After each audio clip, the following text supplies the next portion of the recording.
Grabación, ya. Vale. Pues a continuación voy a abordar la lectura que he escogido para este ciclo, que se titula Una casa lejos de casa, de la autora argentina Clara Obligado. Su título completo es Una casa lejos de casa, la escritura extranjera.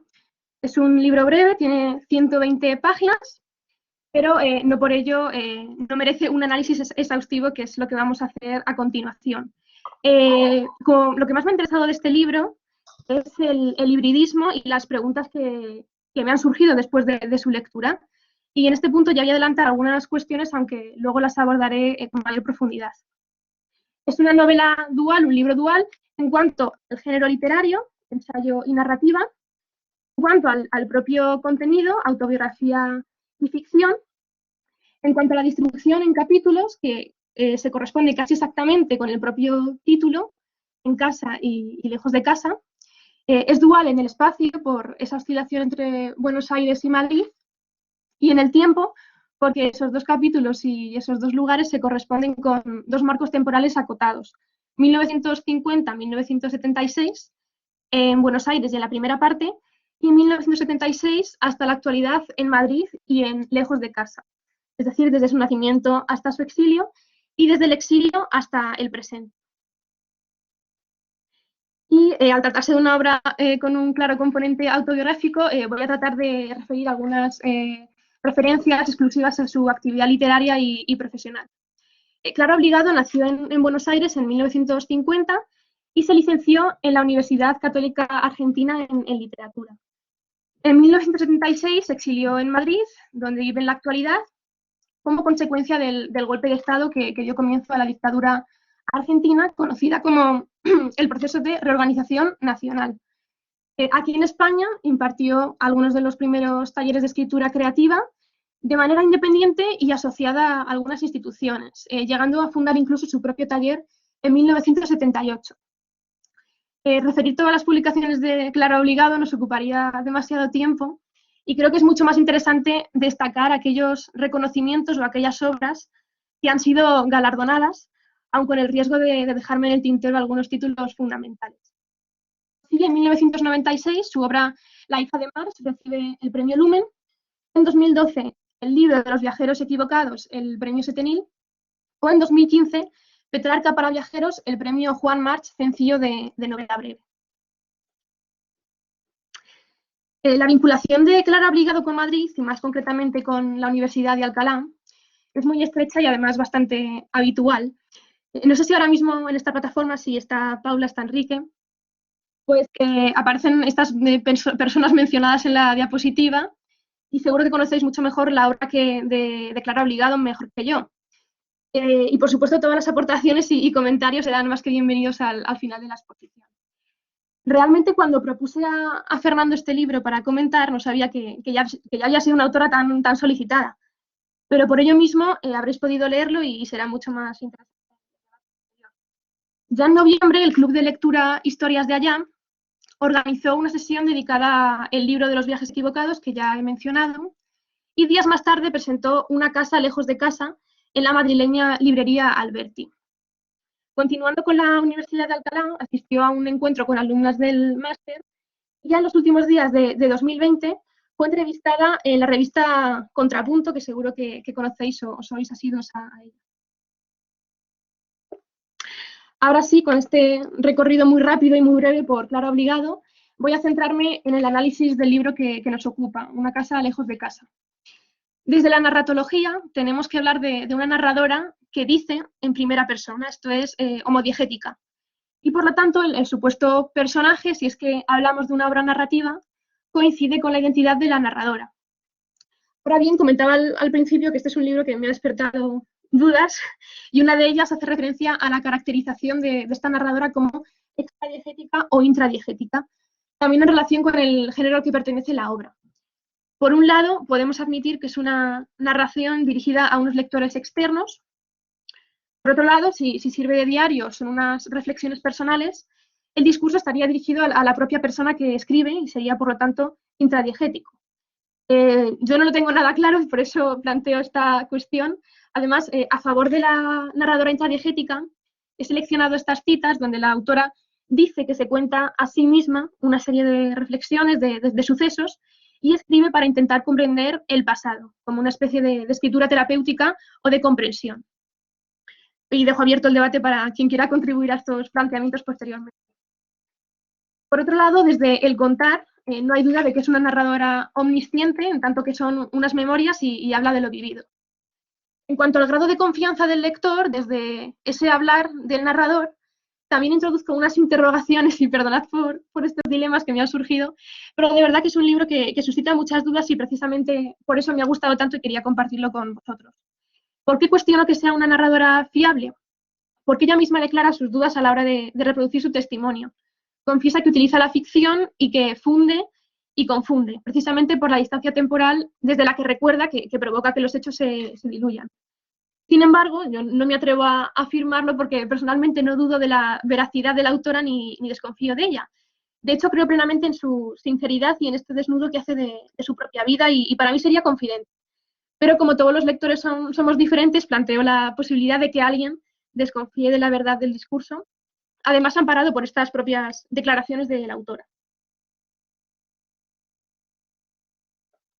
En cuanto al narratorio, es implícito, sin mención alguna. El tiempo no es lineal ni cronológico, sino que está plagado de analepsis, prolepsis y elipsis, creo que como cualquier ejercicio de escritura en el que está involucrada la memoria. Y al respecto me he tomado la licencia de citar a Josefina Aldecoa y su novela Historia de una maestra, que aunque sean planteamientos completamente diferentes, y en esta última la ficción será mucho más evidente, sí que coinciden en esta fluctuación de los recuerdos y del tiempo. Cito: contar mi vida. No sé por dónde empezar. Una vida la recuerdas a saltos, a golpes. De repente te viene a la memoria un pasaje y se te ilumina la escena del recuerdo. No me pidas que te cuente mi vida desde el principio y luego todo seguido, año tras año. No hay vida que se recuerde así. Retomo la dualidad espacial entre Buenos Aires y Madrid, como esas dos casas de Clara Obligado.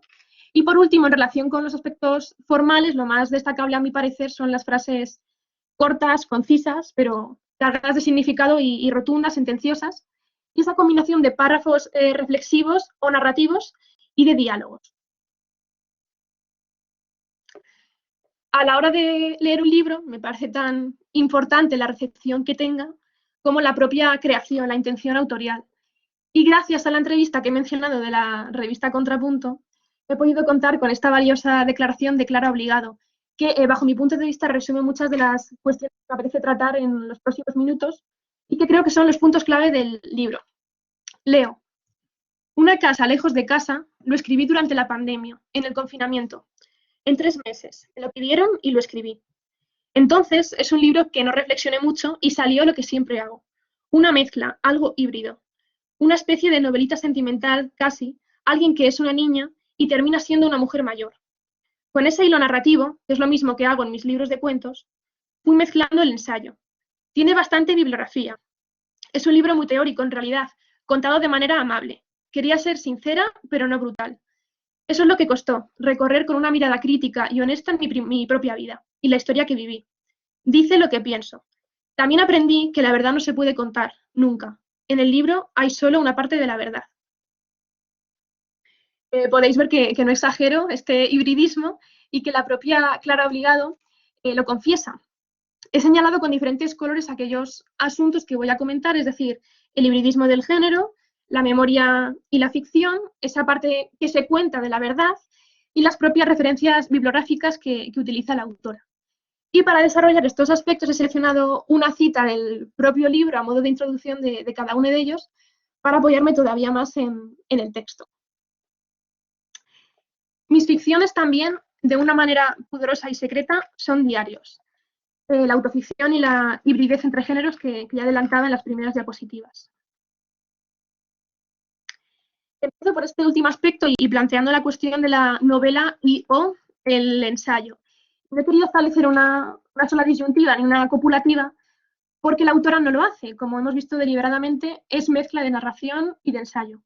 Aunque en mi opinión hay un predominio narrativo mucho más claro en la primera parte, mientras que en la segunda, quizá por las posibilidades del contexto del exilio, veo mucha más reflexión sobre temas diversos. Un ejemplo es el siguiente, No quiero pararme demasiado a leerlo, pero simplemente para que veáis cómo una reflexión sobre la propia escritura, en este caso sobre la conveniencia de escribir sobre el exilio o desde el dolor, le sigue un párrafo de narración. Llegué a Madrid en un avión de Iberia. En el asiento contiguo había un señor de unos 60 años que parecía muy nervioso, así que nos pusimos a conversar. Era gallego, había dejado su tierra y ahora, 45 años más tarde, decidía regresar a la aldea para ver a su madre. Y luego después, un diálogo con 3 intervenciones que perfectamente podrían insertarse en una novela al uso. Y haciendo uso también de la entrevista mencionada, se hablaba, por supuesto, de este hibridismo y de la consideración de la autora, a lo que contestaba lo siguiente. Si me cuentas un tema innovador en una estructura de novela del siglo XIX, mi conclusión es que atrasas 150 años. Aunque hables del COVID y de lo que se va a inventar mañana, si lo cuentas con la forma de una novela realista, entiendo que estoy leyendo a Flaubert. Fondo y forma no se pueden separar. Lo hacemos a veces, pero solo para explicarnos. La literatura es, básicamente, forma. Por eso busco una manera de contar inestable, que impida acomodarse, o manera degenerada, fuera de los géneros. Pensar es lo contrario a instalarse. Al mismo tiempo, me gusta seducir, me encanta que un lector entre en mis libros y no pueda salir. Fui lectora de Corín Tellado, de novelones, de Jane Austen, de Dickens. ¿Cómo llego a esas formas híbridas? A través de una lectura sin complejos. Es decir, hay una mezcla deliberada de géneros, una postura consciente ante esta naturaleza híbrida. Por eso no me parece tampoco conveniente ni necesario delimitar un género concreto al que pueda escribirse, porque no es la intención de la autora ni creo que podamos dar con una respuesta rotunda. Dicho esto, considero que puede inscribirse en el género de la narrativa por la reproducción de diálogos que inevitablemente conllevan una elaboración literaria, por esa combinación de narración y reflexión y por la presencia de personajes, pocos y con una aparición breve, sí, pero personajes al fin y al cabo.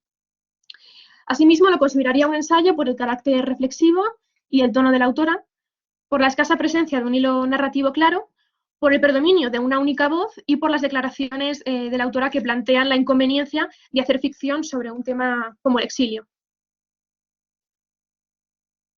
En sus palabras, ¿se puede escribir ficción en las puertas del infierno? ¿O es más fácil, más legítimo abordar el tema desde el espacio de un reportaje, un documental, historias de vida, el ensayo, la propia lucha por la justicia y la memoria, el tormento de los otros? Sobre él se levantan las eternas preguntas. ¿Para qué contar? ¿Qué contar? ¿Cómo contar? ¿Y a quién contar? Cuyas respuestas son, en este caso, particularmente arduas. Aquí, disculpadme por esta desviación, pero aquellos que conozcáis la obra de los exiliados españoles de 1939, os resultarán familiares estas eternas preguntas. Y concretamente me remite al ensayo de Francisco Ayala, donde se plantea para quién escribimos nosotros, los desterrados, o lo que es lo mismo, a quién contamos. Otra dualidad, además de la del género, es la del propio contenido, es decir, los recuerdos o la ficción. Y aquí de nuevo acudo a Josefina Aldecoa porque me parece que se plantean cuestiones similares en cuanto a la verdad, a la reformulación del pasado. A continuación leo a Aldecoa y a Obligado simultáneamente. He contado muchas veces los recuerdos que me quedan de Guinea, tantas que llego a pensar si los transformo y los complico o por el contrario los simplifico demasiado. O como diría Obligado, los modifico por completo o reformulo el pasado. Cuando vivimos sin testigos que nos ayuden a recordar, es difícil ser un buen notario. Levantamos actas confusas o contradictorias, o esas imágenes que se superponen y se contradicen, según el pozo que el tiempo o los cambios de perspectiva hayan dejado en los recodos de la memoria. Por eso, cada vez que la mía regresa a aquella tierra, me pregunto si reconstruyo de verdad los sucesos, si registro de modo fiable las sensaciones, y aquí lo he destacado recordando lo que he comentado antes de la narradora fiable, es decir, si recuerdo o fabulo, o si recuerdo o imagino. Esto nos hace preguntarnos cuánto hay realmente de verdad en una autobiografía si tan solo seleccionamos una parte de nosotros mismos. Es decir, en el propio traslado de nuestra vida al papel ya hay un ocultamiento de toda la verdad absoluta, ya nos estamos inventando a nosotros mismos. Ahora bien, estoy refiriéndome constantemente al término autobiografía, aunque me gustaría realizar una matización apropiándome de las palabras de Corpus Barga en los pasos contados. Esas memorias literarias que casi son novelas. Pero nos sirve igualmente para definir los límites entre lo que Corpus Barga llamaba la literatura del periodismo, donde se confunde la crónica o el testimonio, con la novela, con esos dietarios, diarios íntimos, diarios de viaje, o la autobiografía, las memorias, o la propia autoficción. Y al respecto dice Corpus lo siguiente, que a mí me llamó mucho la atención cuando lo leí por primera vez porque nunca me lo había planteado en estos términos. Cito: las memorias vienen a resultar lo contrario de la autobiografía. En la autobiografía todo se reduce a uno. En las memorias, la autobiografía no es solamente de uno, ni siquiera de uno y de todo lo demás, sino de uno en todo lo demás. Y acudiendo a Clara Obligado, yo me atrevería a sostener que en este sentido lo que escribe no es una autobiografía al uso, sino más bien unas memorias, porque, cito, no estoy sola. Si así fuera, no tendría sentido contar esta historia. Serían, a mi parecer, unas memorias reflexivas, ensayísticas, o simplemente un ejercicio de memoria y reflexión, o como lo llama ella en algún punto del libro, su historia personal. La segunda cuestión que quería abordar era la de la bibliografía, estas referencias que son abundantes y que también forman parte del propio proceso creativo del libro. Somos lo que comemos, pienso, somos también lo que leemos. Encontramos referencias literarias a editoriales como la colección Austral de Espasa, que suponen una apertura, una puerta a un mundo distinto y una acogida, una gran casa que nos abarcaba a todos. Asimismo, también se plantea como un vínculo entre todos los autores en español, considerándose así el Quijote de cualquier persona que hable castellano independientemente del continente. Además de destacar la importancia de esta editorial como puente o como red literaria, se mencionan muchos autores y obras que han marcado en mayor o menor grado a Clara Obligado, tanto como escritora como lectora. Pues, la tía Julia y el escribidor, Albert Camus, el Quijote ya mencionado, Antonio Machado, los Salmos de Ernesto Cardenal, y destaco a Eduardo Mendoza, al que cataloga como su tabla de salvación en medio de una literatura de posguerra detenida en el tiempo. Y por supuesto me parece fundamental hacer alusión a aquellas citas textuales que introduce la autora, y todas ellas además están relacionadas con un tema central de la obra, que es el exilio. Es el que estructura la división en dos capítulos, en dos tiempos y en dos espacios. Menciona a uno de los exiliados españoles más conocidos, Machado, y en uno de sus poemas hace referencia al destierro con ese partir hacia un país lejano. También expone el tema del desarraigo a partir de Lope de Vega, elogiando a aquel que desprecia honores, pretensiones y lugares. A Borges lo menciona por ese destiempo implícito en el propio destierro, por esa ruptura del tiempo que acompaña a acontecimientos como el propio exilio, a la persona desasida de su pasado y con un futuro y una identidad en crisis. Encontramos también a Kafka con la ausencia de patria, ese no estar ni aquí ni allí, o cómo aparentemente estamos como los troncos de los árboles, afianzados en el suelo, pero solo en apariencia. Y esta cita de Hugo de San Víctor, donde se pondera aquel ciudadano de mundo cuya libertad reside precisamente en ese desapego, en considerar cualquier lugar como una tierra extraña, frente a aquel que elogia su patria o que encuentra en todos los espacios su propia casa. Y como comentaba, todos estos temas, el desarraigo, el desgarro, la ausencia de patria y el desapego, confluyen en un hilo central de todo el libro, que es el exilio. Y es precisamente el siguiente aspecto que voy a tratar. Nos dormimos dulcemente en un país y nos hemos despertado en otro. No es una cita directa de Clara Obligado, pero sí aparece en el libro y me parecía muy interesante porque muestra la vulnerabilidad y la fragilidad del mundo en el que vivimos. Bueno, aquí rápidamente he querido señalar unos temas que son recurrentes en las literaturas del exilio y que me parece interesante plantearlos. La pérdida de pertenencia, en primer lugar, la otredad del extranjero, que implica una negación, ese ser definido por no pertenecer.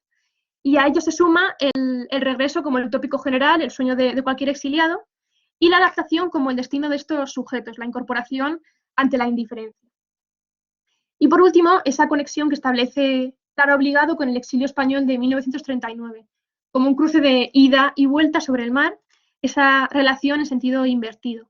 Menciona a Miguel Hernández, a Rafael Alberti o María Teresa León, al propio Francisco Ayala, que ya hemos mencionado, o a María Zambrano, por ejemplo. Y habréis podido deducir que es un libro con reflexiones metaliterarias y sobre el propio proceso de lectura y de escritura. Desde la condición de exiliada se plantea también estos parámetros y con respecto a la lectura ya hemos mencionado la referencia a Ayala y esa constante pregunta, ¿para quién escribimos? ¿Quién nos va a leer? Desde la escritura se plantea la adopción de la postura del flaneur de Baudelaire, escribir como quien pasea, sin un narrador fijo, escribir cuenta del desplazamiento y de la pérdida, escribir desde fuera.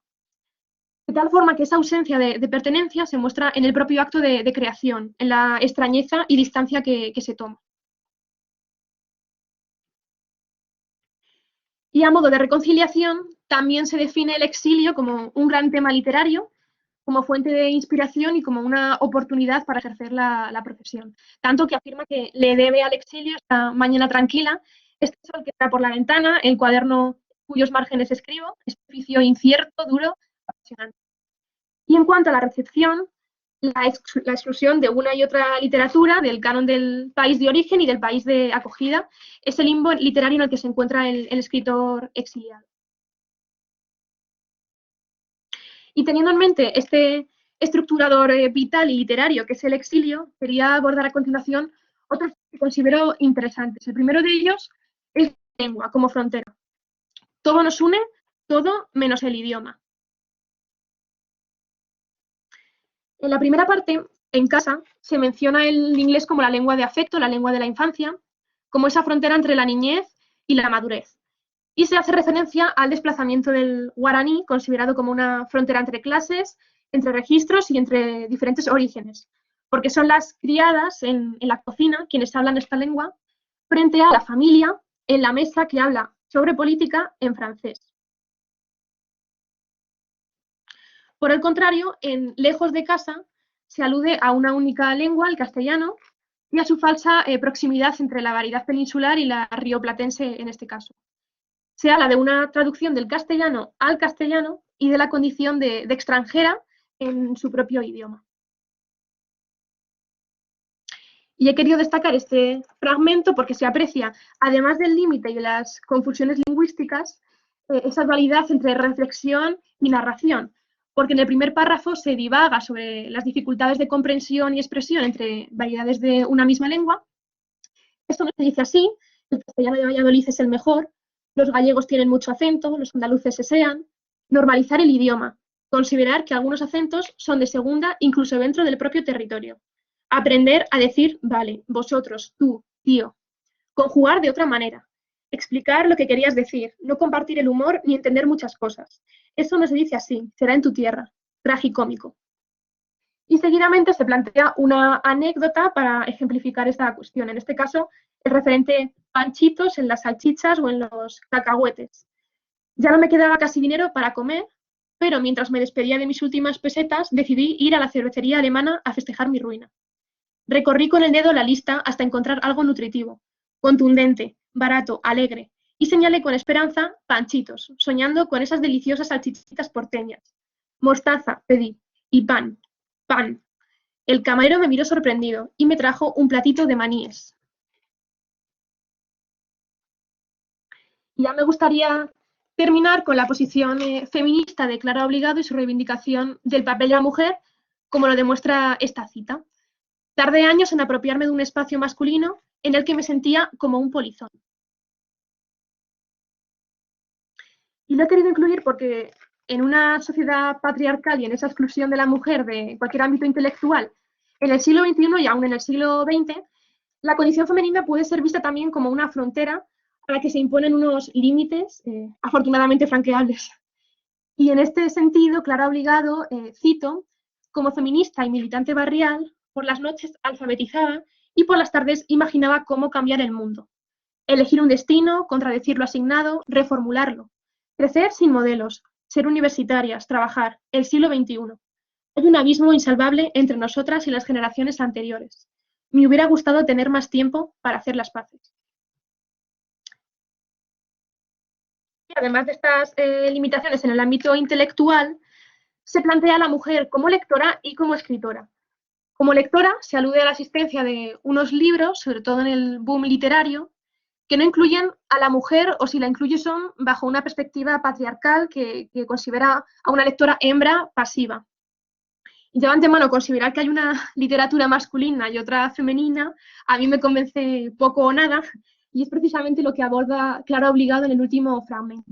La mujer como escritora y su lucha por conseguir un lugar, un silencio desde el que escribir, que ya haría Virginia Woolf, un reconocimiento y un tratamiento semejante que a sus compañeros hombres. Como indica, ante las injusticias del pasado, pues tenemos un compromiso literario y es llenar nuestras bibliotecas de autoras y leernos a través de ellas, aun con siglos de diferencia. Como dice, a través de ellas me leo.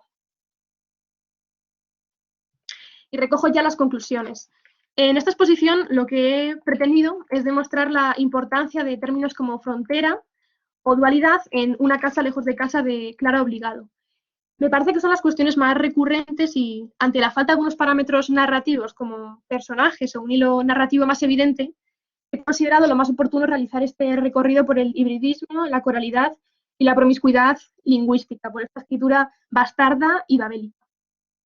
Básicamente he seleccionado 5 aspectos: la forma y el contenido, esa hibridez entre narrativa y ensayo, entre memorias y ficción, esa historia personal de la que ella habla.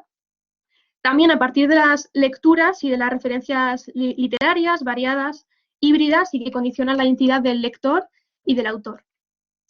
Asimismo, por supuesto, a partir de la condición del exiliado, que no se encuentra ni aquí ni allí, muchas veces es una figura marginal que acaba adaptándose y en otros casos regresa, pero siempre presenta esa dualidad entre el extranjero y el ciudadano asentado. La lengua también es un motivo que crea límites vitales en el caso de la infancia y la madurez con el inglés, de clases y registros en el caso del guaraní y de francés, espaciales con el castellano de América y España. Y por último, me parecía fundamental destacar la injusta posición de la mujer en los márgenes de la literatura y del campo intelectual, y bueno, afortunadamente en eso hemos avanzado algo. Y termino ya con esta imagen. Empezaba la exposición con una fotografía de Buenos Aires, datada en 1950, y finalizo con una del Madrid actual. Y de esta forma relacionamos Una casa lejos de casa y su dualidad espacial con la propia biografía de Clara Obligado. Y cerramos ahora sí esta ponencia a falta de vuestras intervenciones. Muchísimas gracias. Gracias a ti, Lola, por esta magnífica exposición que efectivamente pues, ha permitido poner o abordar, ¿no?, los principales ejes de que se ocupa Clara Obligado.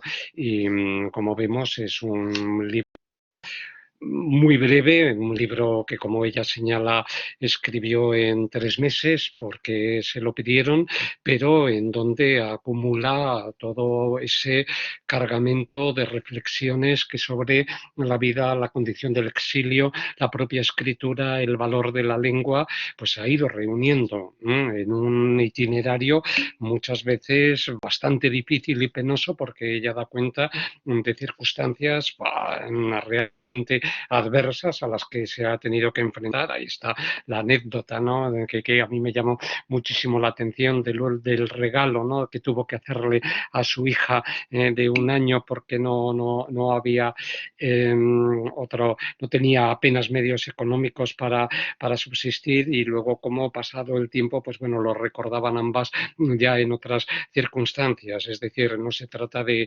un exilio fácil, ni muchísimo menos el que tiene que vencer Clara Obligado para lograr hacerse sitio, y además con esa condición, por así decirlo, no solo de una lengua que no coincide con la que va a encontrar aquí en la península, sino con la necesidad, pues, de tenerse que poner a buscar trabajo y de tener que abrirse camino, ¿no?, a través de un mundo como era el de la transición en España, cuando que parecía boyante, floreciente, pero que enseguida se resquebraja, ¿no? Y con ello, pues también todas las circunstancias en las que la vida de Clara Obligado se apoyaba. Entonces yo creo que has abordado absolutamente todos los ejes y yo en mi lectura tenía anotadas, ¿no? También algunas cuestiones que voy a poner ahora, si me lo permitís, de manifiesto, porque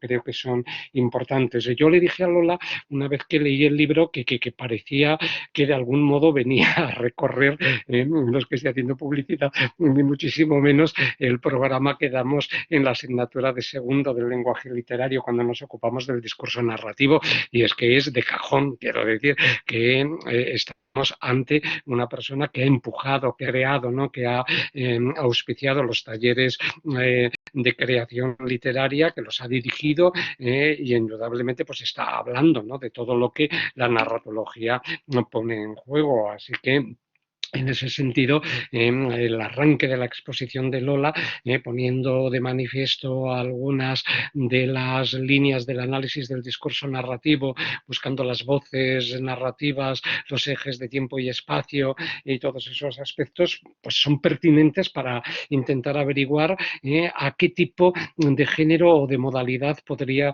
llegar a pertenecer esta obra, que es el segundo punto que a mí más me ha llamado la atención, ¿no? En la lectura que hemos hecho y que ella, ¿no? Ha resumido y ha analizado de manera brillante. Nos dejaba lanzado el guante de saber si podemos afirmar si estamos ante un narrador, claro, es un ético, ¿no? Pero si está hablando hacia afuera o está hablando hacia adentro, ¿no? Y entonces nos ponía simultáneamente dos fragmentos en donde esas direcciones podía verse de esa manera. Pero es que estamos ante un tipo de literatura, y lo estuvimos comentando el año pasado, que pertenece al género de la literatura de fragmentos. Incluso ella misma lo llega a señalar, habla de los fractales, de una escritura microscópica, habla de una poética de la escritura que finalmente, como dice que estamos ante una escritura totalmente desarraigada, pues esa visión fragmentaria de la vida pues tiene que ajustarse a la propia creación que tenga que llevar a cabo. Dice construcciones en abismo, como en la vida misma. Estoy leyendo en la página 94, un cuento dentro de otro cuento, dentro de otro cuento, fractales, matrioscas, simultaneidad de relojes, de brújulas. Bueno, esto es muy borgiano, pero indudablemente el aspecto de la fragmentación del discurso nos impediría, desde luego, resolver la cuestión que nos había planteado Lola, porque estamos, claro, acuden a su memoria, una memoria que por supuesto no es fiable, ni muchísimo menos. Hay un fragmento que a mí me ha llamado muchísimo también la atención, ¿no? Que tengo aquí subrayado, es una frase que había publicado en un texto llamado Verano. Dice: una vez escribí, nada de lo que recordamos es verdad, nada de lo que imaginamos es mentira. ¿En qué quedamos? ¿No? Son los dos polos, ¿verdad?, de una tensión narrativa que evidentemente nos está hablando pues, de los límites de la ficción, de la relación con la verdad, con el lenguaje, con el pensamiento, en fin, todos estos procesos que están incardinados al discurso narrativo. Entonces, desde el punto de vista de los géneros y de los ensayos que se están articulando en los últimos años, modalidades de no ficción, de antificción, de biografías ficticias, noveladas, que continuamente pues, están saliendo y que vemos como forman parte ya, ¿no?, de las lecturas pues, más cotidianas.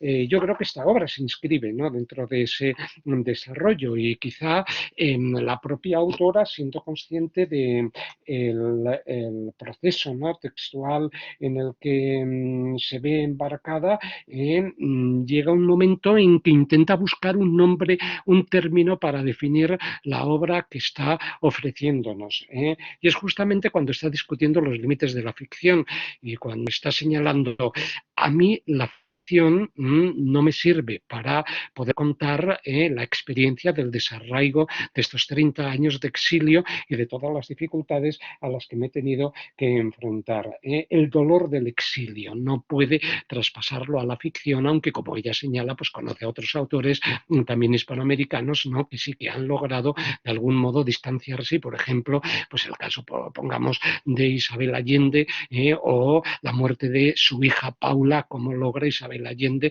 traspasarlo, ¿no?, o poderlo asumir, ¿no?, a través de una escritura que le sirve no de paliativo, pero sí al menos de dejar reflejo y constancia de esa experiencia tan dolorosa que llegó a sufrir.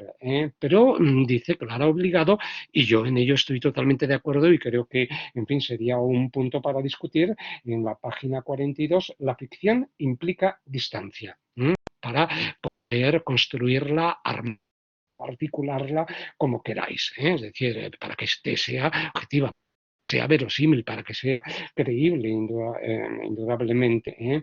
Entonces, ella, Clara Obligado, es consciente de que esta obra puede pertenecer o puede que tener algunos aspectos que converjan con el dominio de la ficción, y por ejemplo pues nos ponía Lola esa breve escena o secuencia en la que está viniendo en el avión de Iberia y tiene, es que no lo ha leído, pero era muy divertido, ¿no?, porque tiene un gallego al lado y dice, sí, no, yo vuelvo y y le pregunta, ¿pero le espera alguien? Y dice, sí, me espera mi mujer, y le habrá avisado que llega, y le dice, no, no se lo ha avisado, y entonces, claro, se queda extrañada y dice, pues le va a dar un infarto, ¿no? Es un toque humorístico realmente genial, porque como señora Clara Obligado, a ella le hubiera gustado escribir sobre la risa y sobre el humor, ¿no? Ahí lo tenemos, lo ha buscado Lola inmediatamente, dice, no, quiero darle una sorpresa,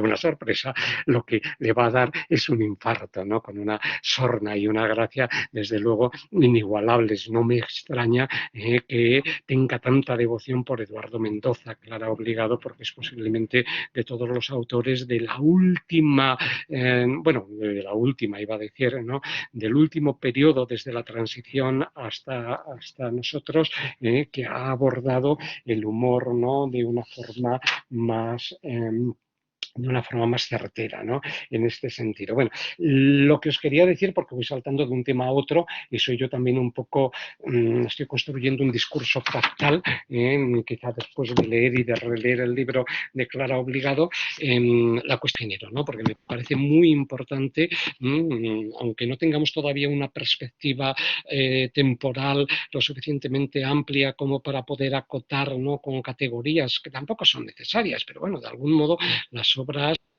demandan, exigen, ¿no?, que sean nombradas de alguna manera, ¿no? Y entonces, efectivamente, estamos ante un ensayo que tiene partes de ficción, tiene partes de autobiografía, pero ella arriesga y nos da un término en la página 49, cuando nos dice que hay que intentar buscar un nombre para este tipo de obras, porque la ficción no le vale, ¿no?, porque la ficción se le queda estrecha, y entonces dice, a menudo pienso que si bien la reflexión sobre la violencia es indispensable, quizás es más fácil o más legítimo abordar el tema desde el espacio de un reportaje, un documental, historias de vida, el ensayo. Y este término de historias de vida, luego dice historias personales, me pareció un acierto, porque tenía un libro en la mano en donde una señora me estaba contando la historia de su vida, en la que a su vez esa vida se entregaba a una continua reflexión sobre la literatura, sobre los límites de la ficción, sobre la capacidad de la escritura, sobre la diferencia entre lenguas, y sobre otro término que puse ayer en la convocatoria, o el otro día cuando expuse esto, de una obra es necesariamente excéntrica, pero no porque sea rara,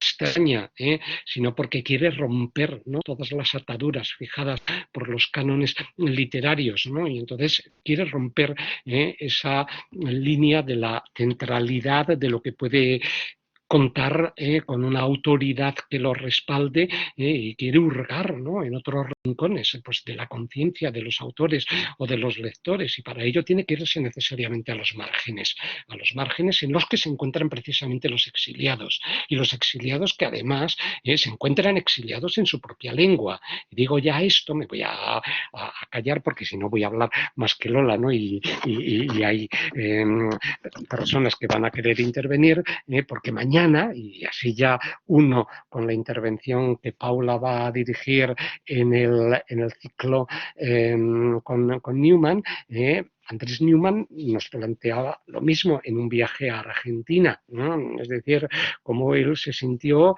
también extraño dentro de una lengua que no correspondía propiamente con su lengua. Lola ha elegido muy bien ese ejemplo también de los panchitos, ¿no? Que nos puede, bueno, pues hacer reír, hacer sonreír, ¿no? Como ella buscaba que fuera sustancioso, nutritivo, y de repente encuentra con lo que allí llaman maníes. Pero yo cuando lo leí me quedé, me reí, ¿no? Por la anécdota, pero enseguida pensé, ¿sabrá Clara Obligado que con ese término de panchitos se está utilizando también en un sentido despectivo para referirnos precisamente a todo ese conjunto de hispanoamericanos que han venido aquí a España a trabajar y que muchas veces esos son panchitos? Entonces, claro, esa es una palabra muy peligrosa que a ella le da pie para ofrecernos un chiste o una situación que ella vivió realmente, pero que como vemos, claro, las palabras tienen muchas aristas, muchas caras, y esconde también una parte muy dura que la propia Clara Obligado refleja en su libro. Bueno, me callo, tengo un montón de cuestiones anotadas, pero evidentemente esto no es una intervención a dos entre Lola y mi persona en este caso, y doy ya paso a quien quiera hablar. Enrique, creo que veo que me parece que quiere intervenir. Enrique, ¿quieres tú ya intervenir? ¿Comentar algo? No, yo la verdad es que no tenía nada que decir. Es que he visto que había aparecido aquí en tu cuadrícula y bueno, pues por eso pensé, bien, bueno, si quieres comentar algo, de todos modos. Bueno, yo Antonio más Luis, que nada sí. felicitar y agradecer a Lola por la presentación y bueno, ahora hacer un poco de, ya que por menciones, pues mandar la entrevista completa que ha estado citando ella. Sí. Perfecto, muy bien, muy bien. Antonio Luis ha hecho una intervención en el chat porque no dispone ahora de micrófono, que es muy importante, ¿no? Dice sobre los límites de la lengua y la imposibilidad de pasar a un papel la verdad. Leí de ella que pensaba que la escritura es un modo de traducción, ¿no? Me parece muy sugerente la cita. Es que eso que tú nos has señalado está en la página 18 porque es una de las primeras referencias que yo saqué del libro. Dice, yo quise a esa mujer severa, se está refiriendo a la niñera, ¿no? Que le acercó a la literatura. Con ella aprendí que la literatura es siempre traducción de palabras y de mundos, que las contradicciones existen y que es muy duro vivir lejos de casa. En la página 18 nos está abriendo ya, ¿no?, un eje o una línea que queda así planteada. Lola, ¿quieres comentar algo a lo que llevamos dicho, a lo que yo he puesto en juego? ¿Alguna idea que te pueda sugerir las aportaciones que van apareciendo? Bueno, primero, muchas gracias a todos por los comentarios y a Enrique por pasar. Uy, me escucho doble. Es que alguien tendrá el micrófono, bueno, lo tengo yo, pero no creo, lo voy a quitar por si acaso. ¿Ya se escucha bien? Sí, ¿no? Vale, sí. No, y a Enrique por pasar la entrevista y también por entrevistar a Clara Obligado, que de verdad que me ha servido mucho para contrastar, bueno, sus propias palabras, sus propias declaraciones y su escritura. Y lo que comenta Antonio Luis, pues me parece muy pertinente, porque sí, también lo tenía subrayado en la página cuando hablaba de su niñera y de que cómo realmente ella fue la que le inculcó esa pasión por la literatura. Así que me parece, sí, totalmente de acuerdo con que la escritura es un modo de traducción, de palabras y de mundos.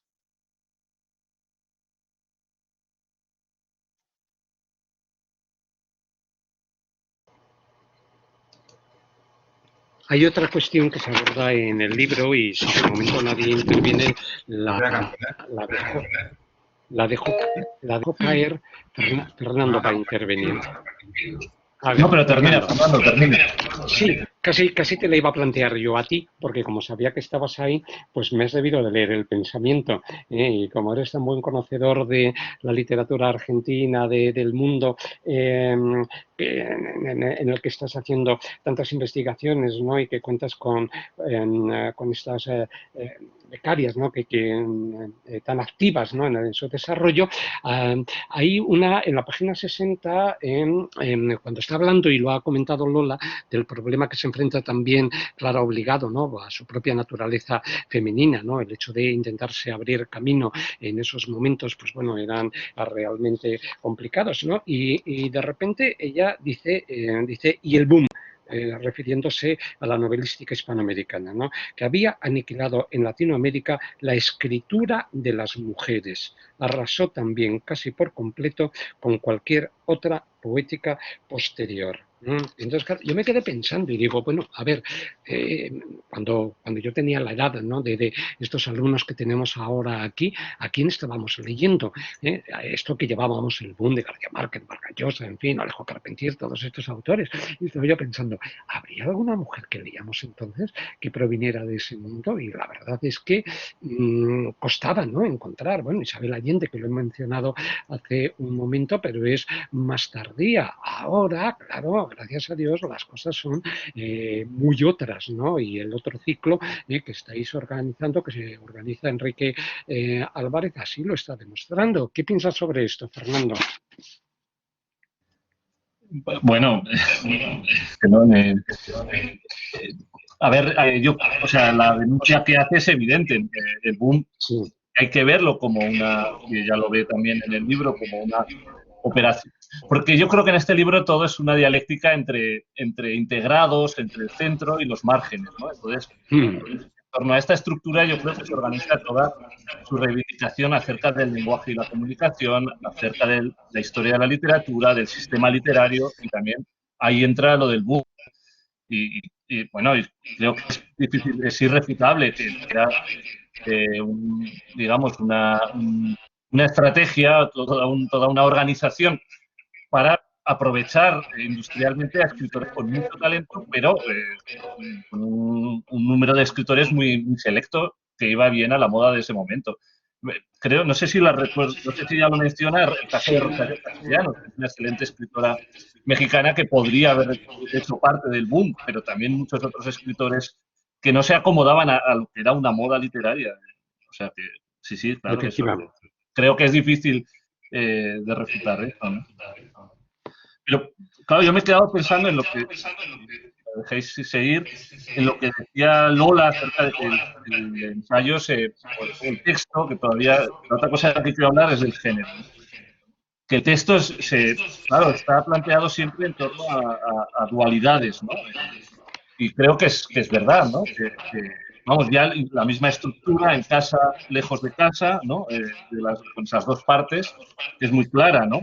Pero es que el mismo título, la escritura extranjera, la extranjería, ella lo plantea como una ruptura personal suya entre dos identidades, ¿no? Así que yo creo que a mí lo que me gusta de este ensayo y de otros ensayos, y de los buenos ensayos sobre el exilio, es que trasciende la circunstancia personal, biográfica, política, y ella dice, bueno, me ha tocado situarme en una posición de extranjería o de extranjera, de exiliada, que por una parte ha sido un proceso doloroso, de desarraigo, de extrañeza, de marginalidad, etcétera, pero por otro lado, como escritora y como intelectual en general, me ha provisto de una lucidez excepcional, ¿no? Lo cual es algo que en realidad es un tópico que casi los románticos, ¿no? Tenían esta querencia por lo marginal, por lo extemporáneo, por lo asocial, desde donde decían que se podía comprender el mundo con mayor lucidez, ¿no? Pero claro, esto traído a la actualidad me parece que es digamos, la clave de este trabajo, ¿no?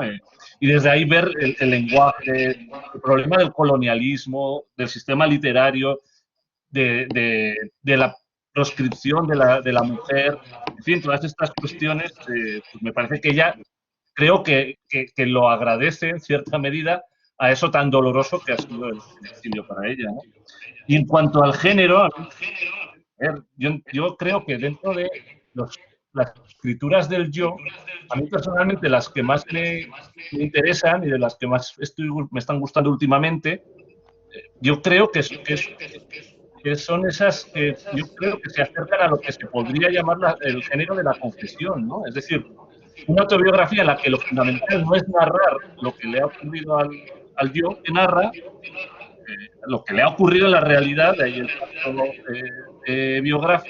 autobiográfico, sino sobre todo plantear un conflicto que en el presente sigue estando abierto. Por tanto, no interesa tanto los acontecimientos que narra, sino un conflicto que tiene un componente sentimental, subjetivo muy fuerte, que puede ser de dolor, de culpa, etc. ¿No? Y me parece que desde este conflicto personal que vive, Clara Obligado, pues escribe este género. Y yo creo que de ahí se resuelven muchas cosas respecto del narrador o de la narradora, etcétera, etcétera, que estáis planteando. Y termino ya. En esto de la confesión, uno de los yo no sabía el ciclo hasta esta mañana y he visto la lista que me gusta mucho porque están casi todos los textos que a mí me han gustado de este año, ¿no? Pero nada más he echado de menos uno que también es una confesión. Por tanto, no creo que sea una novela que se publicó muy a principios de año, que es la de Ricardo Menéndez Salmón, que es no entres dócilmente en la noche, ¿no? El título es un verso que ahora no lo recuerdo muy bien, ¿no? Que es una confesión también. Son estos textos los que me parece que son más interesantes después de muchos años de esta moda de literatura del yo. Bueno, y me callo aquí para no intervenir más. Gracias, Fernando, por todas estas aportaciones. Lola, ¿quieres comentar algo? Porque eres tú quien ha propuesto el libro y por tanto... Bueno, conecto la cámara. Con respecto a lo que has comentado, Fernando, ¿puedes apagar el micrófono? Me escucho doble. Vale, sí. Mejor. Vale, muchas gracias. Que con respecto a lo que has comentado de la confesión, sí, evidentemente es una literatura confesional, escrita en primera persona, precisamente por eso. Y creo que se relaciona mucho con lo que ha comentado Gómez Redondo sobre historias de vida o historias personales. Al fin y al cabo, cuando leemos, no siempre, pero cuando leemos literatura del exilio, hay un componente confesional y homodiegético de primera persona muy importante.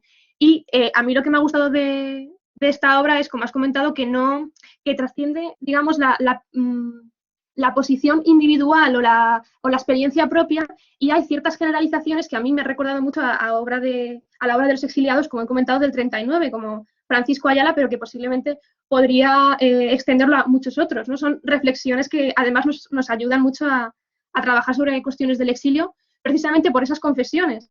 O sea, que son confesiones de diferentes exilios. Este es un exilio completamente diferente al del 39, pero sí que comparten una serie de temas. Entonces, sí que estoy completamente de acuerdo contigo. Y con respecto al último que has dicho, pues no conozco esa novela, o sea que no te puedo decir mucho más. Sí, solo muy brevemente. Lo que pasa es que incluso dentro de las literaturas del yo hechas desde el exilio, que son muchísimas, no solo del exilio español, sino de todos los exilios. Literatura del exilio. Claro, yo distinguiría entre las que son testimonios, entre las que son memorias, las de Ayala, son unas memorias que quiere aportar algo al conocimiento de su tiempo histórico, y estas que son confesiones que, insisto, me parece que tienen un mayor componente subjetivo y lírico. A mí me recuerdan a algunos textos, por ejemplo, de Adolfo Sánchez Vázquez, que me apasionan sobre el exilio de los años 70, etcétera, etcétera, ¿no? Personalmente me gustan más estos textos, que me parece que no es un testimonio, no es tampoco una autobiografía, ni unas memorias, ni es un diario. Creo que es una confesión. Por eso digo que, bueno, Fernando lo dirá mucho mejor que yo esto, ¿no? Pero creo que es una confesión, ¿no? Es decir, un problema íntimo, ¿no? Un conflicto que no está resuelto. Y que entonces, al escribirlo, intenta plantearlo, ¿no? Y plantearlo ante los lectores.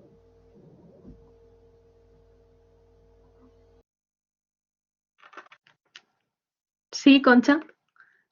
Más cara que...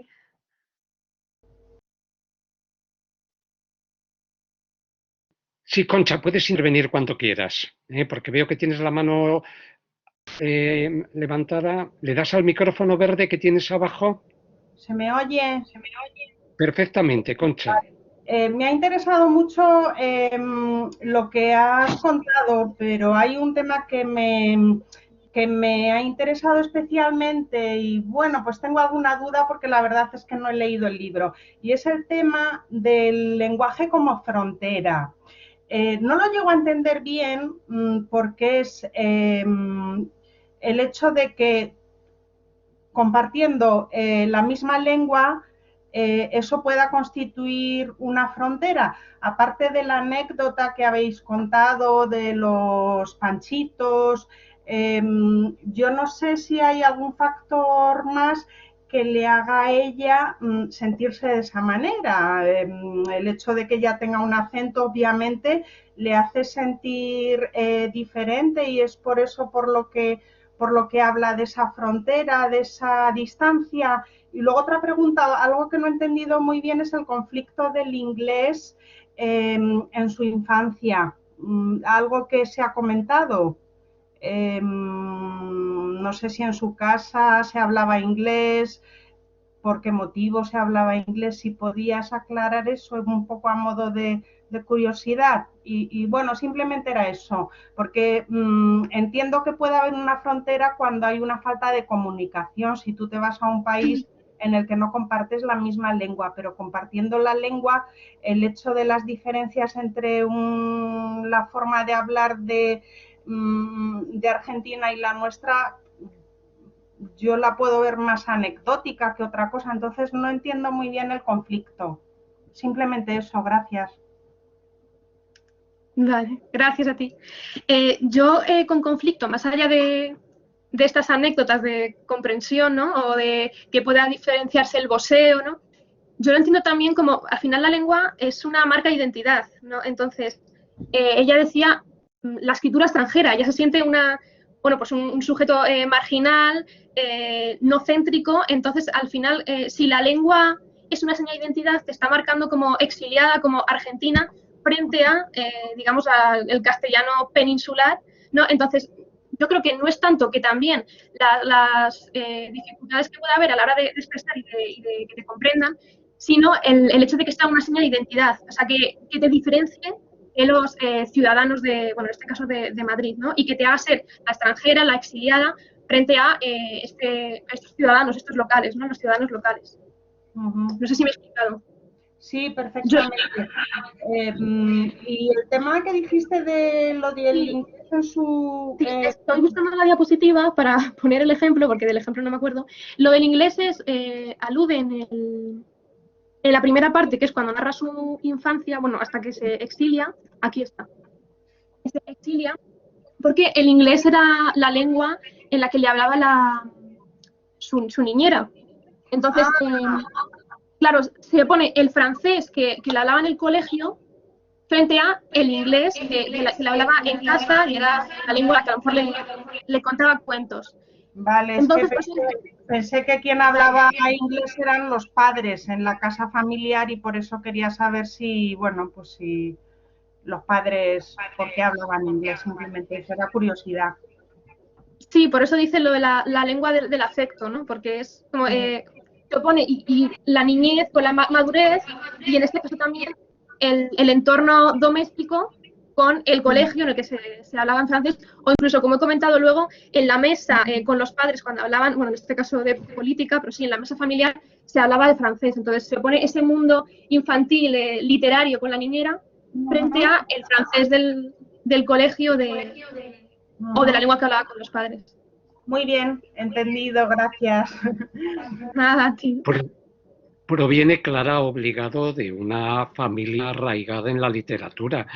El abuelo era un escritor bastante conocido en Argentina y cuando recordaba la biblioteca con los tomos de Austral, está recordando la biblioteca del abuelo en donde empezó ella a transitar por estas obras a las que luego volvería ya cuando fuera pero ese es uno de los ejes indudables de este ensayo biográfico, confesional, historia personal, como queramos llamarlo, ¿no? Por ejemplo, en la página 52, que tenía anotado, dice, había tantos puntos en común, está hablando ya del mundo que encuentra en España, pero a la vez nada parecía semejante, como esa falsa proximidad del castellano. Parecía el mismo, pero no era el mismo, esto lo digo en el libro. Me esforzaba por comprender la literatura, pero ni la forma de estudio, donde la filología imperaba sobre la literatura, ni las obras en sí, ni la crítica tan diferente a lo que yo estaba acostumbrada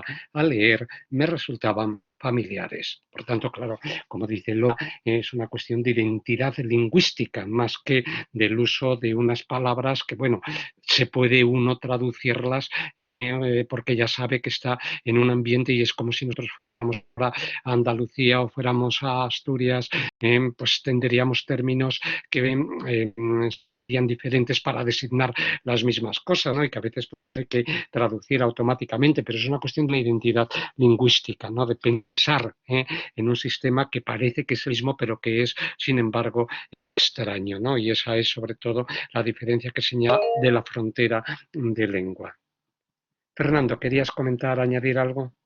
Sí, aunque no quiero monopolizar, pero es que el tema del lenguaje me parece fundamental, porque si estamos hablando de una escritora y exiliada, el tema de la identidad es fundamental.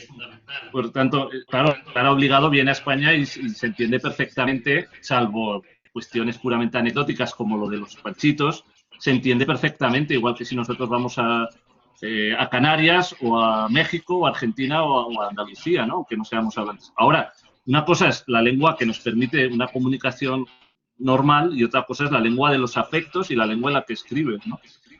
Por tanto, para un exiliado que tiene este proceso de no desarraigarse e integrarse, este conflicto entre integrarse o no desarraigarse, la lengua es uno de los principales lugares en los que o arraigarse a su identidad de escritora argentina o integrarse en el sistema de escritora extranjera, que es lo que acaba siendo, ¿no? Claro, obligado. Por tanto, claro, entonces una empieza a ver esas 1000 diferencias en el lenguaje que habla como escritora argentina o como escritora española o como escritora argentina exiliada en España, ¿no? Y esto además es una constante, ¿no? Claro que una de mis experiencias más sorprendentes es cuando fui a México y conocí a exiliados que llevaban, pues, no sé, 60 años exiliados y seguían hablando como si estuvieran en Valladolid, ¿no? Solamente cambiaban al registro mexicano cuando hablaban con el servicio, ¿no? Con la cocinera o algo así. Entonces, algo de acento mexicano ponían, pero tanto el léxico como el acento eran absolutamente castellanos, vamos, ¿no? ¿Por qué? Porque el lenguaje es la manera donde arraigas. Pero aquí hay otro componente además, que es el componente colonial. No es lo mismo un español que se va de la antigua metrópoli a la antigua colonia, es decir, a México o a Argentina, que una argentina que viene con conciencia de venir de la antigua y reivindicarlo, ¿no? Y esto, por supuesto, creo que el lingüístico, como lo fue en el exilio del 40, es el principal conflicto entre los que llegan y los que están allí, ¿no? ¿Cuál es la lengua que utilizamos, ¿no? ¿Cuál es la correcta para la escritura? Y lo cuenta también a propósito de Salsa, ¿no? De esa novela donde hay muchos emigrantes latinoamericanos y hasta qué punto está legitimada para utilizar esa lengua en aquella novela que escribió Clara en España ya. Efectivamente, y si me permitís que establezca un comentario al respecto de lo que Fernando estaba señalando, ya no solo es la cuestión de la lengua, sino al mismo tiempo de la creación literaria en ese otro sistema que queda configurado en esa lengua. Yo creo que eso ha debido de ser también otro de los puntos os haya interesado, digo, a los que estéis trabajando en la literatura del exilio, porque claro, obligado en un punto concreto de la obra, en la página 63, se plantea la posibilidad de que los escritores exiliados que han venido de la otra orilla y que están afincados ahora en España, están creando una nueva forma de pensar, de crear y de generar una literatura distinta. Dice, de la existencia de una nueva que se genera dentro de España y la del papel que tienen los emigrantes en la articulación de una construcción cultural en la que se elaboran nuevas estrategias de identidad. Es decir, no un mundo aparte, pero sí un mundo complementario al de la literatura que por los cauces más o menos habituales u oficiales se está desarrollando en la península, ¿no? Yo creo que este es otro de los factores importantes, ¿no? Porque ella comenta, ¿no? Como la amistad, ¿no? Que tiene con los autores hispanoamericanos, entre ellos Andrés Newman. La verdad es que Clara Obligado tiene un humor buenísimo, ¿no? Porque cuando dice que a Andrés Newman le pone entre sus 3 mejores amigas, y lo dice así en femenino, porque ahí hay 3 autores masculinos con los que ella se siente muy identificada. Entonces yo creo, Lola, Fernando, os lo indico, ¿no? Porque creo que será uno de los ejes vertebradores de vuestra investigación, la de la posibilidad de que se esté construyendo una nueva forma de expresar esa identidad cultural y por parte de los inmigrantes aquí en España, una manera distinta de entender la literatura. ¿Es así? ¿Lo veis? Creo que es en lo que estáis trabajando, ¿no? Ahora mismo. No sé, Lola, o... Sí, pero, ¿Tú? o sea, pero hay que tener, sí, pero eso está muy bien y es así. En España hay muchísimos escritores de Latinoamérica que entre exiliados o hijos de exiliados o emigrantes, hay muchísimos escritores que ya incluso el hecho de nacionalidad, que es Andrés Neumann, un escritor argentino o un escritor español. Pero el caso de Andrés Neumann no es único, hay muchísimos de Venezuela, ¿no? Méndez Guedes, por ejemplo. Es decir, hay muchísimos escritores, muchos más de los que había a lo mejor hace 20 o 30 años o más atrás, ¿no? En este sentido, Clara Obligado fue pionera, pero con Clara Obligado en los años 70 vinieron muchos argentinos que se nos han olvidado. Y esto de que se nos ha olvidado es importante porque, claro, hay 2 maneras de ver los exilios. Una idealizada es un enriquecimiento del campo cultural con perspectivas, con lenguajes, con experiencias diferentes que enriquece el campo cultural, pero esa es una imagen muy idealizada. La imagen real es que despiertan unas resistencias, unas reacciones de los actores del campo literario muy fuertes, tanto editoriales como de los propios escritores. Hablábamos antes del boom. El boom que parece que ahora es decir, oh, qué bien, abrió abrió las perspectivas de la literatura española en los años 60, en realidad lo que hizo fue una reacción muy conservadora de la mayor parte de los escritores españoles, y de la mayor parte de los editores y de la mayor parte de la crítica de los años 60. Y cuando Clara cuenta cómo cuando vino a España e hizo algo que en España casi no hacía nadie y lo hacía mejor, porque ella, que son los talleres literarios, ¿no? Porque ella tenía esa experiencia en Argentina, donde estaban muchísimo más desarrollados, bueno, pues le dijeron, ¿quién es usted para venir aquí a explicarnos cómo escribir, ¿no? Lo que quiero decir es que esta aportación, este enriquecimiento es muy conflictivo, y casi es como una especie de fatalidad, como también lo fue en sentido contrario, el de los españoles cuando fueron como exiliados o como inmigrantes a Argentina, por ejemplo. O a Inglaterra, en el periodo del romanticismo. O Inglaterra, por supuesto, ¿no? Claro, en Inglaterra es que ya no solo es que fueran variantes distintas del español, es que era otra lengua, ¿no? O sea, Otra todavía lengua, era más difícil. Lola, ¿quieres añadir algo que tenías ya anotado? No, estaba apuntando la referencia que ha pasado por aquí. Sí, Jesús, lo estaba yo leyendo ahora, que me parece extraordinario. Muchas gracias. Muy bien. ¿Queréis comentar alguna cuestión más? En fin, pocos libros tan breves dan dan un tanto juego, ¿no? Para tantos temas como llega a abordar. Desde luego se nota que ella ha dado esos talleres de escritura y además en un momento determinado lo menciona, ¿no? Y como dice, son las cosas que yo comento con mis alumnos, ¿no? Las paradojas entre ficción y realidad, por ejemplo, que son pues, las que ahora mismo estamos viendo en la asignatura de segundo. Entonces, claro, es un libro hecho sí, confesional, pero a capas, es decir, que tiene muchos niveles dentro del propio libro y que ella va sacando de las distintas facetas con las que ha ido organizando su vida, desde las relaciones sentimentales, que son, por ejemplo, las que permiten otorgar una coherencia narrativa libro, porque era una de las cuestiones que luego ya no hemos abordado. Esto tiene una dimensión narrativa, pues claro que la tiene, ¿no? A mí me pareció, por ejemplo, extraordinaria la anécdota de la pareja con la que ahora vive, o su marido, no sé cómo será la relación, cuando le comentaba que ella, siendo joven y estando en Argentina, estuvo a punto de ir a Misiones, ¿no? Que es un lugar, bueno, pues para realizar pues una labor de ayuda humanitaria, pero que ese viaje lo suspendió en un momento determinado. Y entonces esta pareja suya le dijo, te recuerdo en aquellas reuniones que estuviste a punto de venir y luego cómo se tuvieron que reencontrar 30 años después aquí en España, ¿no? Es decir, que hay veces situaciones en la propia vida de las personas, yo creo que esto es magnífico también en este tipo de obras, que son tan complejas que parecen inventadas por un escritor, ¿no? Que de una manera calenturienta necesitaba crear intrigas, sacar adelante su texto narrativo. Entonces, no hace falta, ¿no? Y por eso mismo, cuando dice Clara Obligado que no necesita o que no le vale la ficción para reflexionar sobre el periodo del exilio, yo creo que tiene razón en ese sentido. Ahora no nos ha dicho nada, no sé si está, y mañana estamos hablando continuamente sobre Newman y a lo mejor no, ya se ha tenido ya que ir, No ya está, quedamos. no. Sí, muy poca gente. Bueno, mañana le diré algo en ese sentido. Bueno, ¿alguna aportación más? ¿Algo que queráis señalar? Lola, ¿quieres cerrar entonces esta primera intervención?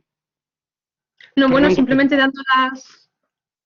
dando las gracias a usted, por supuesto, por permitirme participar y por dar cabida a un libro que, bueno, ya en los primeros correos que nos mandábamos no teníamos muy claro si efectivamente. podíamos introducirlo o no, precisamente por este hibridismo que hemos destacado todo el rato, ¿no? Porque no sabíamos si en un ciclo de narrativa podía tener cabida o a lo mejor quedaba un poco cojo. Bueno, y al final pues lo hemos podido introducir bastante bien y hablar, claro, de esa dualidad entre ensayo, narrativa, memoria, ficción, y yo creo que Sí. como comienzo, pues bueno, está bien. Efectivamente.